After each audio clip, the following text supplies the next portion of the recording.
আহ, একজন মেয়ে হিসেবে ফ্রিল্যান্সিং কেরিয়ার শুরু করতে গেলে কি কি রিয়েল লাইফ চ্যালেঞ্জ ফেস করতে হতে পারে আর সেগুলোর সলিউশন কি, এটা জানালে শুধু আমি না, আমার মতো অনেক বিগিনারদের হেল্প হতো। প্রশ্নটা করছেন সামিয়া সাবা আপু। আমি মে 31-এ একটা পোস্ট করছিলাম ফেসবুকে, যেখানে আমি আপনাদের কোয়েশ্চেন আস্ক করতে বলছিলাম এবং আমি ফ্রি হয়ে এগুলোর আনসার দিব।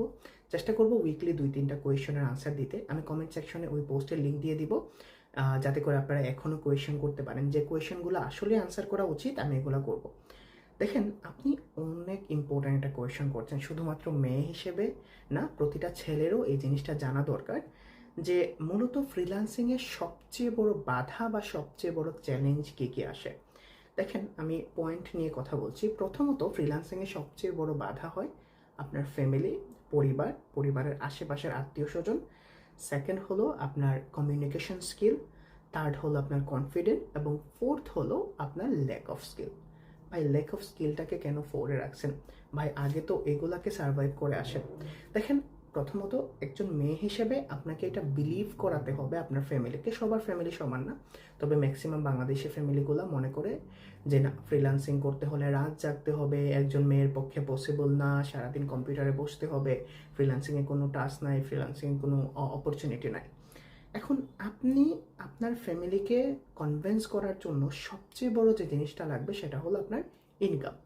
আপনি তো মিনিমাম 8 থেকে 12 মাসে কোনো ধরনের ইনকাম জেনারেট করতে পারবেন না ফ্রিল্যান্সিংয়ে। আমি এখনও বলি, আপনাকে 8 থেকে 12 মাস একাধারে পরিশ্রম করতে হবে। এখন এই পরিশ্রমগুলো কিভাবে করবেন? দেখেন, পরিশ্রম করার জন্য সর্বপ্রথম আপনাকে মাইন্ডসেট করতে হবে আমি আমার ফ্যামিলিকে কনভিন্স করব যাতে করে তারা আমাকে সাপোর্ট করে, এবং ফ্যামিলি সাপোর্ট ছাড়া এটা কোনো দিন কোনোভাবেই পসিবল না। এখন হৃদয় ভাই, দাঁড়ান, একটা কল আসছে। এখন হৃদয় ভাই, কীভাবে কনভিন্স করব? কনভিন্স করার ওয়ে হলো, আপনি 3 থেকে 4 জন সাকসেসফুল ফ্রিল্যান্সারের পোর্টফোলিও দেখান এবং আপনি বলেন যে আমিও যদি পরিশ্রম করি, অ্যাটলিস্ট তাদের ধারে কাছে না গেলেও আমি একটা হেলদি ইনকাম জেনারেট করতে পারবো। সেকেন্ড, আপনি তাদের কাছ থেকে আপনার যে যে অ্যাসেটগুলো দরকার, এই অ্যাসেটগুলো 12 মাসের জন্য চেয়ে নেন এবং বলেন এই 12 মাস ট্রাই করার পরে যদি কোনো কিছু না হয়, তাহলে আমি আর ফ্রিল্যান্সিং করবো না বা এই সেক্টরে থাকবো না, আপনি চাইলে আমাকে বিয়ে শাদী দিয়ে দেন। এখন দেখেন, এটা হয়তো বা তারা এইভাবে নেবে না।